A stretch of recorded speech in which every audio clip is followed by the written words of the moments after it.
Vamos a darle de nuevo la palabra a Lucas para que continúe con el fluir.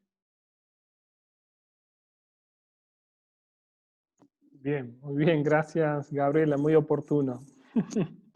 A ver si ahora estamos más activados y fluye más la vida. Bien, entonces llegaremos a este tercer momento, el último, que sería justamente fluir con la vida, ¿no? No tanto actuar desde un sujeto seguro y que sabe todo y que impone y que proyecta y demás, sino que justamente fruto del ejercicio de percibir y de comprender, se siente parte de un todo y es expresión de un todo y se siente partícipe constantemente de esa interrelación entre lo humano, lo divino y lo cósmico, ¿no? Por lo tanto, este fluir de la vida, que es un ser y estar desde el grito del pobre, del grito de la tierra. No es desde cualquier lugar este fluir de la vida o con la vida, sino desde este ser y estar, desde el grito socioambiental, podríamos decir, que es un único grito, no son dos gritos distintos, que ecología integral, en la entretejida casa común, en esa casa común que es un gran entretejido planetario cósmico, ¿no? Justamente nos sentimos partes de esa entretejido de vida, que es la casa común, y fluimos o somos instrumentos de este fluir de la vida, de este amor de Dios, para decirlo con términos más cristianos claramente, de este amor de Dios o de esta presencia de Dios que está en cada ser vivo. ¿Sí? Un texto que nos puede inspirar en esto, aquí no recurro a la Biblia, sino esta vez al Papa Francisco, son tres textos, voy a leer algunas frases de Evangelii Gaudium, sobre todo uno que me parece clave y que creo que muestra por dónde puede ir el giro de la pandemia, o el giro que nos invita a la pandemia también, a nosotros.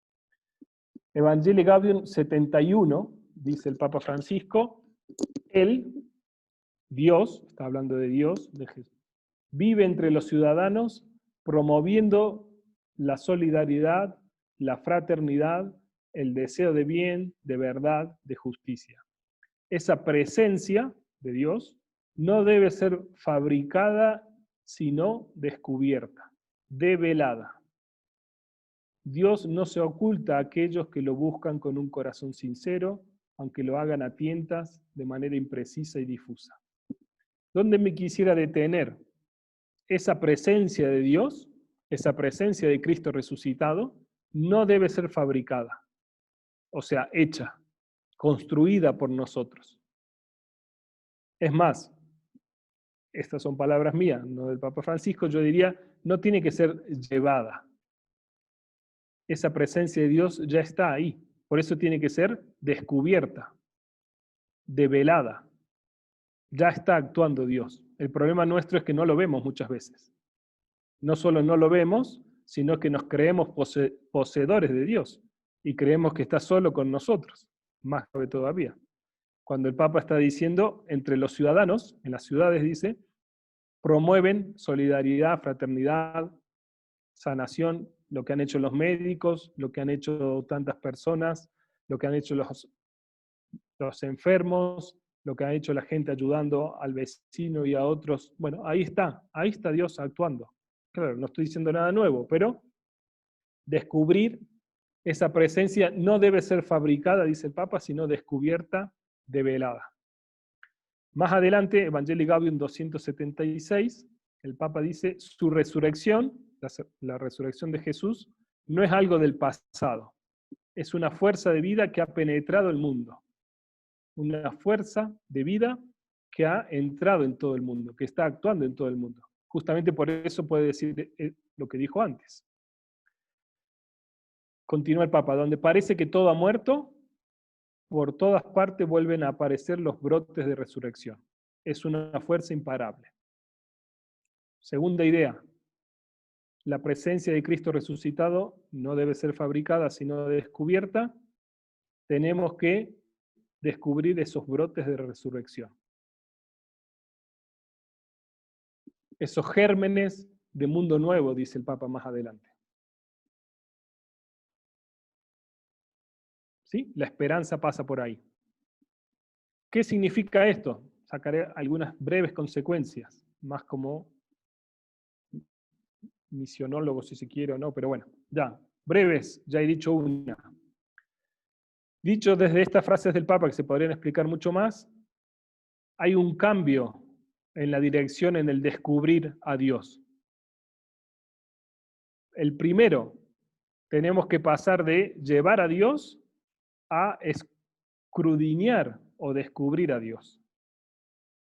Esto se dice muy fácil, pero implica muchas cosas. A lo mejor la pandemia está generando una nueva imagen de Dios, o está dejando caer otras imágenes de Dios que fueron útiles para otra época, y en esta época tenemos que conectar más con esta imagen de no llevamos a Dios, sino descubrimos a Dios ya presente, en las culturas, en las personas, en las situaciones, circunstancias, etcétera, ya hay una presencia de Dios. Por lo tanto, descubrirlo, donde no lo esperábamos muchas veces. ¿Sí? Segundo movimiento, no tanto del vengan, que yo tengo a Dios, a más bien a ir para descubrir juntos a Dios. No es el vengan, que aquí está Dios, en mi templo, en mi comunidad, en mi catequesis, en mi proyecto. No es tanto vengan, sino voy contigo para descubrir a Dios junto contigo que eres otra, bueno, juntos, caminar juntos para descubrir, además, pero también junto con otros de la sociedad. Esto implica una tercera actitud o más actitud, no es tanto un movimiento. Los dos primeros son movimiento, no es que llevo algo, no es que yo llevo esto para dártelo a ti que no lo tienes, sino que lo descubro en ti y lo saco hacia afuera y lo revalorizo y lo potencio. No es tanto ustedes vengan donde estoy yo, sino voy yo donde están ustedes. Y el tercero es del poseer o del creer que poseemos a Dios al gestar y engendrar a Dios. Justamente, descubrir a Dios y potenciar ese Dios. Eso es gestar, eso es engendrar.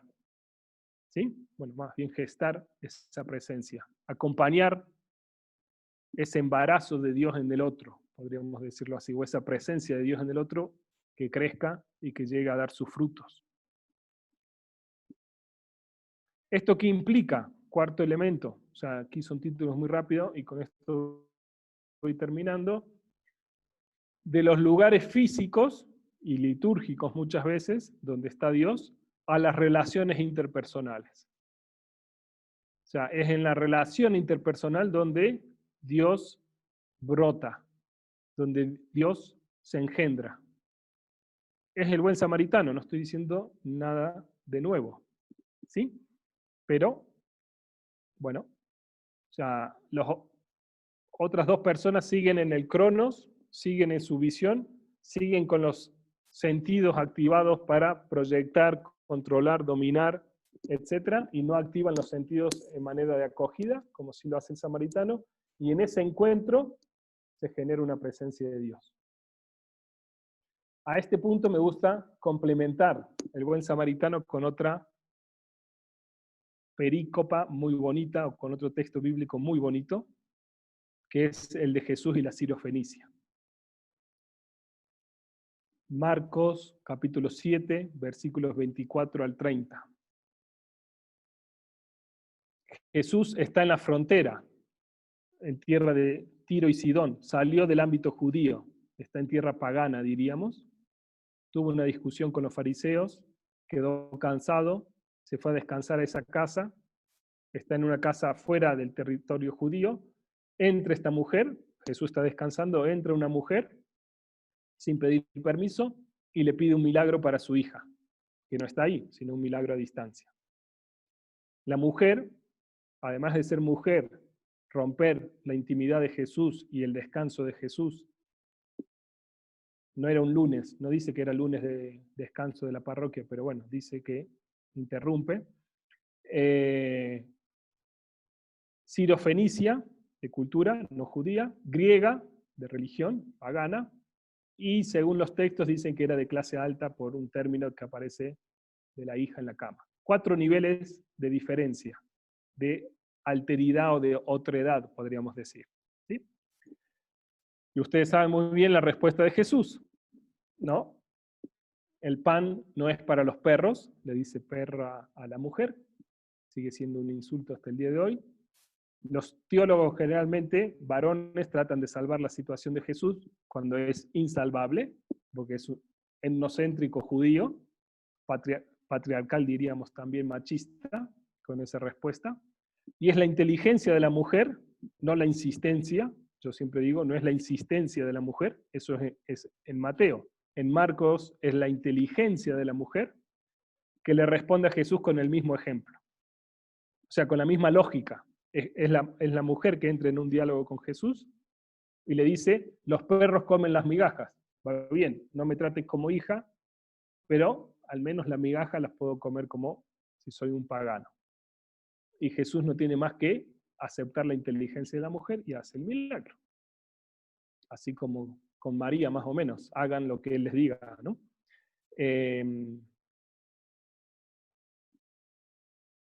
¿Qué hay ahí? Hay una comprensión de Jesús nueva en la relación, hay una manifestación de Dios en esa relación. Él entiende que su misión no es solo para los judíos, sino también puede ser para los paganos.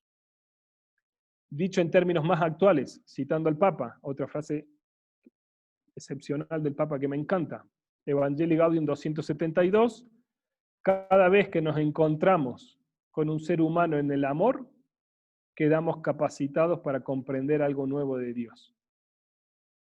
Cada vez que nos encontramos con un ser humano en el amor, dice con un ser humano, no dice con un cristiano, con un católico, etcétera, etcétera. Con un ser humano en el amor, la plenitud de la ley es el amor, quedamos capacitados para comprender algo nuevo de Dios. Entendemos algo nuevo de Dios nosotros cristianos.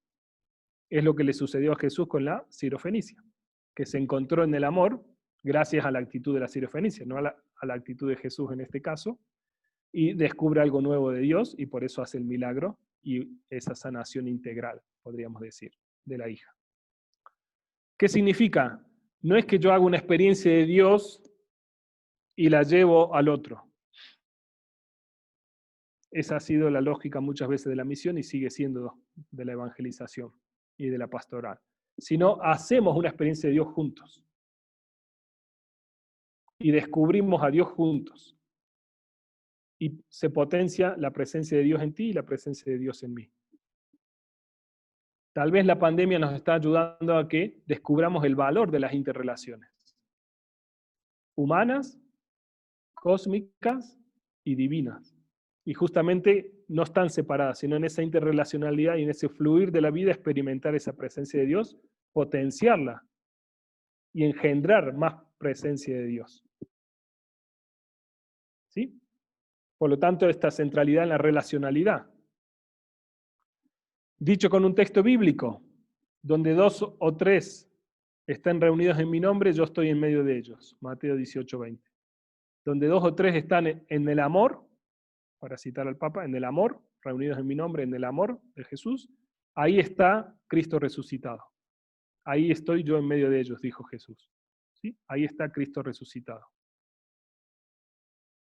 Ahí está la eclesiogénesis. Ahí está donde brota la iglesia y nace la iglesia y se regenera la iglesia constantemente. Personalmente no creo en la dicotomía sacramentos, Eucaristía o palabra de Dios. Ha habido toda una discusión en la pandemia, o hubo al inicio entre algunos teólogos que decían, no, solo en la Eucaristía está la comunión, entonces hay que seguir con las misas virtuales para alimentarse al menos espiritualmente del cuerpo de Cristo. Y otros decían, no, bastaría que se lee la palabra de Dios y ahí se alimenta. Yo diría, ambas centradas y articuladas desde esta presencia de Cristo resucitado, que es la relación con los demás y con el otro. Por lo tanto, no es una dicotomía, sino es ambas, pero centrada en la persona y en las relaciones. para vivir en la lógica del buen samaritano, podríamos decir. Ahí está la iglesia doméstica, o la iglesia familia, hogar. Cualquier espacio social se vuelve iglesia. Construimos la iglesia cada vez que se restablecen estos vínculos o se viven las relaciones a este nivel. ¿Sí? Ahí entramos en ese fluir de la vida y en ese entretejido. Desde los últimos, los marginados, desde los gritos, pero conectamos con ese fluir de la vida. ¿Por qué? Porque estamos en el amor. Y si el otro está en el amor, eso genera vida, eso potencia el entretejido. ¿Un entretejido qué es? Muchos hilos interconectados. Eso es un aguayo.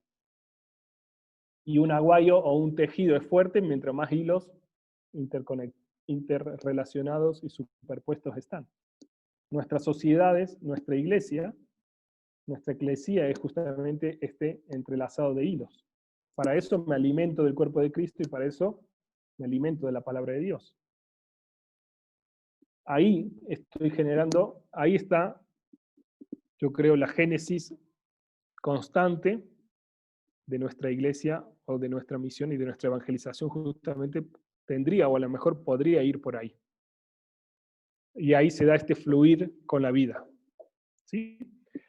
Puede que la pandemia, paradójicamente quitándonos las relaciones interpersonales, pero si logramos vivirlas, aunque sea a la distancia, aunque sea también físicamente ahora, pero las revaloramos desde esa clave, adquiere toda otra dimensión, ¿no? Y entonces sí, la pandemia puede ser una oportunidad y un kairos para redescubrir a Dios.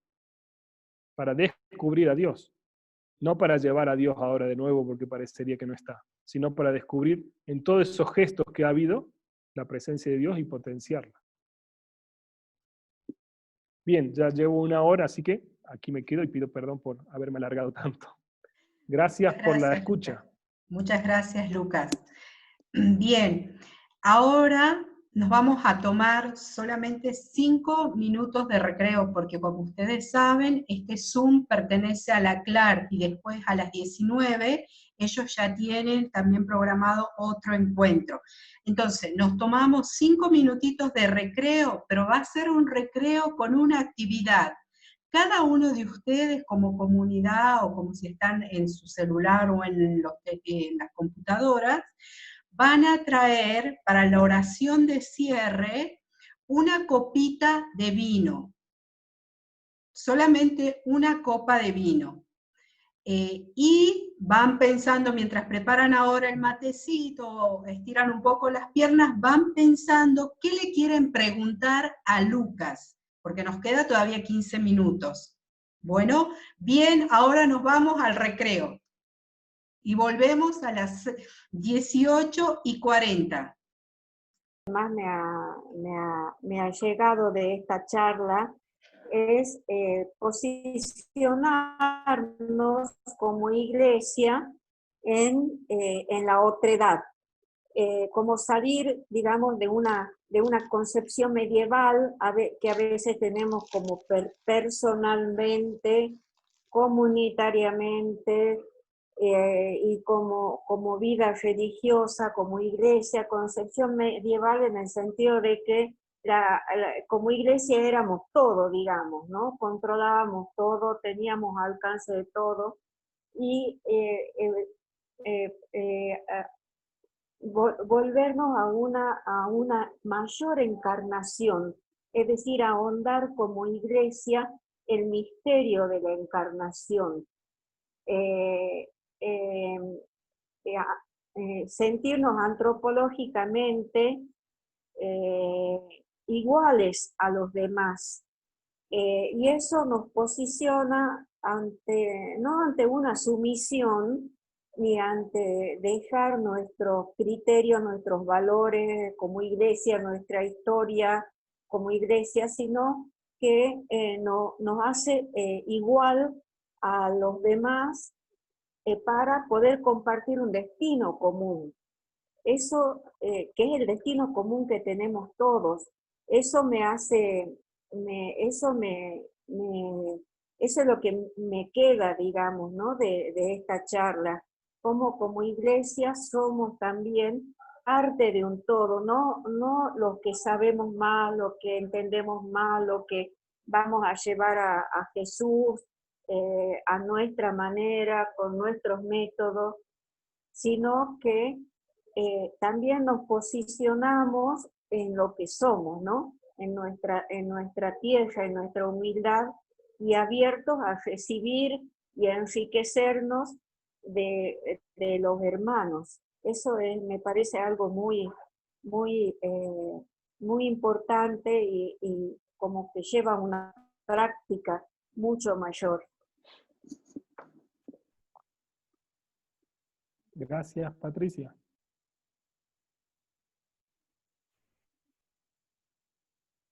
Concretamente, por ejemplo, ahora, en estos momentos en Salta está la marcha de la comunidad LGBT por el día del orgullo. Más allá de todo lo que sea politiquería o lo que sean, que a veces son llevados, acarreados por distintas ideologías, a mí me hubiera gustado, de no ser por esta reunión, yo ya hubiera estado con ellos, digamos, ¿no? Porque a los hermanos, esos que buscan a Dios, nuestros hermanos que buscan a Dios y que a veces no lo encuentran, no nos encuentran en quienes anunciamos a Dios, ¿no? Esos gestos de cercanía, de no control, de no juicio, son los que dicen más que muchas palabras, ¿no? Bueno, eso.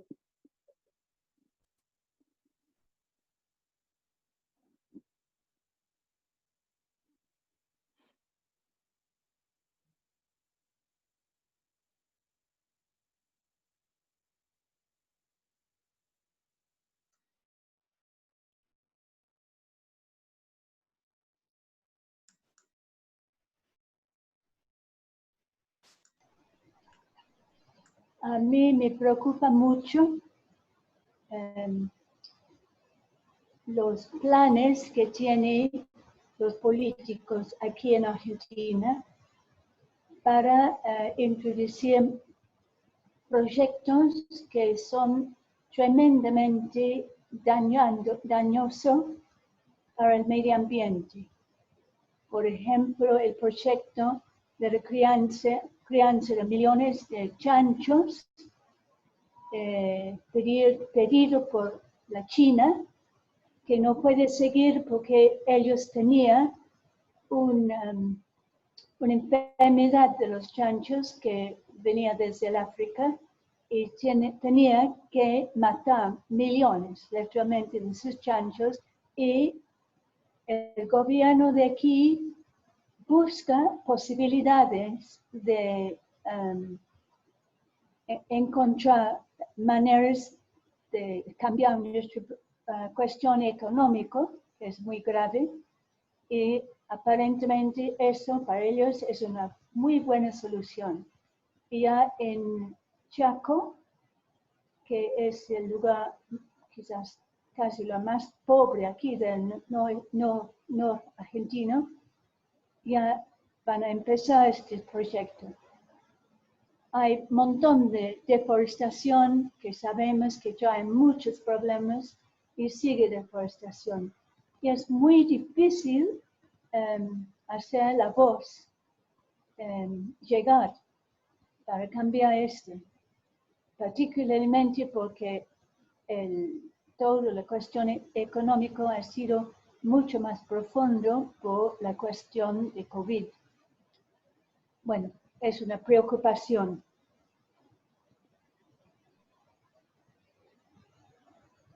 Gracias.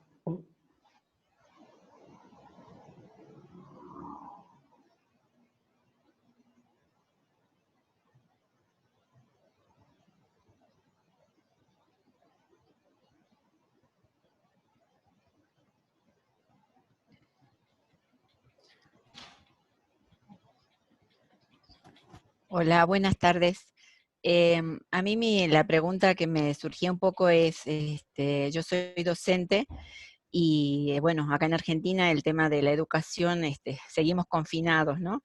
Y Y a mí mi pregunta es esta, ¿cómo también nosotros salir? Porque a veces también los miedos están, ¿no? No solo por enfermarse, sino también, digamos, como que por ahí también el clima social, político, hace que pronunciarse a veces quede desmarcado, ¿no? Entonces, ¿cómo potenciar esto de realmente caminar con aquellos que tienen un poquito más de luz y poder descubrir a ese Cristo presente en esta realidad tan complicada, ¿no? A veces entretejido, como decía la hermana Margarita, donde a veces lo ves y a veces pareciera que estás solo. ¿Cómo seguir fortaleciendo ese entretejido para seguir descubriendo al Dios de la vida en lo cotidiano, más allá de las ideologías, más allá de todo lo que se está dando, ¿no? Porque creo que es un tiempo fuerte, como decía, es rico, pero también de mucho compromiso de la iglesia, ¿no? De una iglesia que no se lo sabe todo, pero de que tiene que defender la vida. Esa es mi pregunta, ¿cómo fortalecernos como iglesia, ¿no? Porque yo creo que es un tiempo fuerte y al menos yo como docente lo veo realmente, sobre todo para los niños y los jóvenes, ¿no? Es un tiempo de mucha tristeza, porque, bueno, no pueden salir, no pueden jugar, no, el miedo que tienen y, bueno, cómo ir con ellos, caminar con ellos. Esa es mi pregunta. Creo que no hay respuestas mágicas para eso, no sé, o sea, creo que o sea, dentro de una instancia que nos ha confinado en distintos lugares, creo que una posibilidad es generar redes o espacios de comunión de manera virtual. Creo que antes no creíamos en esta comunión, pero creo que sí tiene o sea, no suplanta el encuentro físico, ni mucho menos, pero sí tiene un valor, ¿no? No sé, yo cuento la experiencia de aquí, con esta escuela de jóvenes que era de jóvenes presenciales que venían por 10 meses, con el COVID obviamente fue imposible, pero articulamos una experiencia virtual, ¿no? Y de 20 jóvenes que teníamos físicamente pasamos a 40 virtualmente, con todo un acompañamiento que no es solo clases, sino justamente ahí la capacidad de generar instancias de reuniones grupales, de espacios de comunión de ellos, además de formación a través de clases, de socialización, etcétera, ¿no? Creo que, y vuelvo a decir, eso no suplanta de que apenas se pueda hacer algo físico, se hará también, ¿no? Pero creo que paradójicamente nos hizo ver que podemos llegar a lugares donde no se llegaba antes, a gente que no tendrá ni siquiera en el futuro recursos para hacer un viaje y estar en otro país por 10 meses, pero sí de articular espacios y interconectar a esos jóvenes, ¿no? Y les ayuda mucho. Yo creo que, bueno, ellos mismos lo dicen, ¿no? Creo que ahí la creatividad tiene que desafiarnos un poco a ver cómo se puede llegar a hacer en cada una de las circunstancias y realidad, porque después el acceso también a Internet es otra de las grandes evidencias de esta pandemia, que no todos tienen ese acceso como se cree, y no es tan simple y no es tan fácil. Pero sí, yo creo que el generar redes y generar espacios de comunión, creo que virtualmente y físicamente, yo creo que estamos llamados a eso como iglesia. El Papa Francisco dice en Laudato Si, el número 202, me lo sé porque ya lo he citado muchas veces, no solo porque, pero dice, ¿no? Estamos en un cambio de época y necesitamos generar una conciencia de un origen común, de una pertenencia mutua y de un destino compartido. ¿Qué está diciendo? Origen, pasado, pertenencia mutua, la interdependencia, que sea vivida de manera positiva, y un destino común. Consensos, alianzas, acuerdos, pero tenemos que llegar, porque el mundo va a ser siempre más plural, eso está plural, y si no lo vivimos bien, nos polarizamos. Y si no queremos polarizarnos, tenemos que llegar a articular esa diversidad en algo, ¿no? Por lo tanto, creo que cualquier esfuerzo, por más pequeño que parezca, en generar espacios, instancias, donde vayamos aprendiendo y reaprendiendo a vivir esa unidad en la diversidad, como yo la nombro, bueno, el Papa dice unidad en la diferencia, ¿no? O el poliedro, o lo que he dicho antes, creo que son instancias que nos ayudan a estar unidos como iglesia, pero que ayudan a una sociedad unida, ¿no?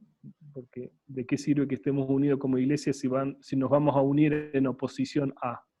Tiene que llegar algún momento que tenemos que encontrar algún punto de encuentro. De lo contrario va a ser siempre un ring.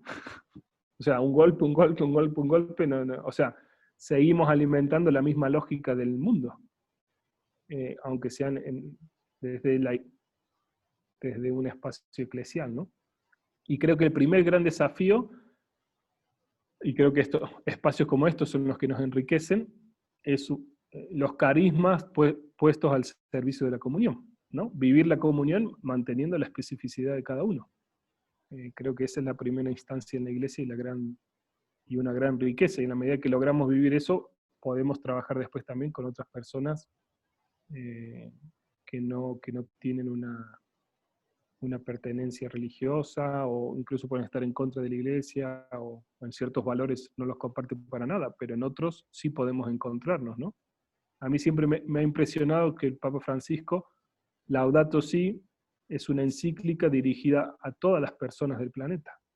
No es ni siquiera a las personas de buena voluntad, como fue el famoso texto de Pacem in Terris de Juan 23, ¿no? Sino a todas. ¿Por qué? Porque tiene la conciencia de que o trabajamos junto con otros, y con otros muy distintos, o no vamos a empeorar las cosas de la humanidad, ¿no? Yo sé que después el Papa Francisco en Argentina es bastante discutido y polemizado por sus cuestiones y demás, pero más allá de eso yo creo que hay ahí una clave que creo que marca luz para nosotros también, ¿no? Después la concretiza, y puede que en la concretización se equivoque, todos nos podemos equivocar, pero al menos hay un intento de querer caminar hacia o sea, salir de la iglesia-sociedad perfecta, que era lo que decía antes Patricia, ¿no? En sentido, somos sociedad perfecta, tenemos toda la verdad, sabemos todo, y siempre vamos a estar enseñando a los otros lo que tienen que hacer, ¿no? Pero es un cambio no pequeño, ¿no? Porque es poner el acento no en algo que poseemos y que tenemos, sino en las relaciones. Y esa relación es siempre un juego y un arte, ¿no? Y es algo que nos sorprende y nos puede traer novedad, pero novedad de la positiva también, ¿no? No necesariamente nos vuelve o nos lleva a perder la identidad o demás, ¿no? Sino justamente, si tenemos una experiencia de Dios profunda, esa es la certeza que nos alimenta, y ese es el punto del compás. Después puedo dialogar con quien sea, pero tengo un centro fuerte. Y el centro fuerte para el cristiano es Cristo. Y Cristo no es un concepto, es una persona. Si tengo fuerte eso, puedo establecer diálogos y buscar consensos y demás. A veces no tengo fuerte esa experiencia, entonces me agarro y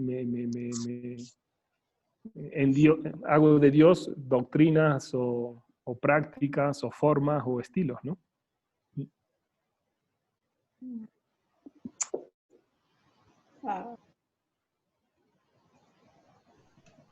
Muchas gracias, Lucas. Bueno, como